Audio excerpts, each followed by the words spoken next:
What if the secret to a long life was just diet? Studies in the blue zone suggest that this might be the case.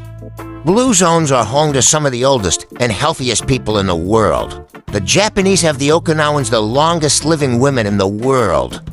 The Italians have the Sardinians, the highest concentration of male centenarians in the world. In Greece, you have the Icarians. 1 in 3 Icarian live into their 90s, often free of dementia and chronic disease. In USA, you have the Loma Lindens, a haven for the Seventh-day Adventists with strict adherence to the Sabbath and live 10 more healthy years than the average American. In Costa Rica, you have the Nicoyans. They have the second highest concentration of male centenarians. Guess what they all have in common? They have similar eating patterns. So what do they eat? And is there such a thing as a blue diet for the blue zones? An analysis of diets enjoyed by the centenarians in the blue zones suggests that the perfect diet for longevity should include the following.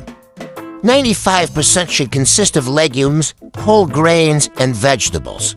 Should include some fish. Have sweet potatoes with some tea for breakfast. Add some good levels of nuts and olive oil. Practice 12 hours of scheduled eating and 12 hours of fasting per day. A low but sufficient protein diet until age 65 and then moderate protein intake. Most blue zone residents avoid processed food, meat, sugary foods, and drinks. But why is this the magical diet? Fruits and vegetables and whole grains contain compounds that reduce the risk of heart disease and stroke. Some cancers, chronic respiratory diseases, diabetes, and obesity, which is one of the reasons health experts are constantly trying to encourage people to eat more of them. Eat over 1 kilogram of vegetables and fruits and legumes, like beans, a day. It should be part of every meal, they say.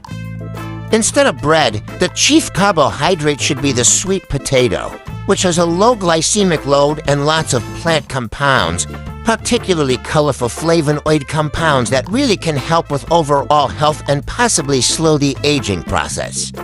And just like in Okinawa, there is much value also to practice hara hachi-bu, i.e. eating until you are just about 80% full. Ladies and gentlemen, the blue diet exists.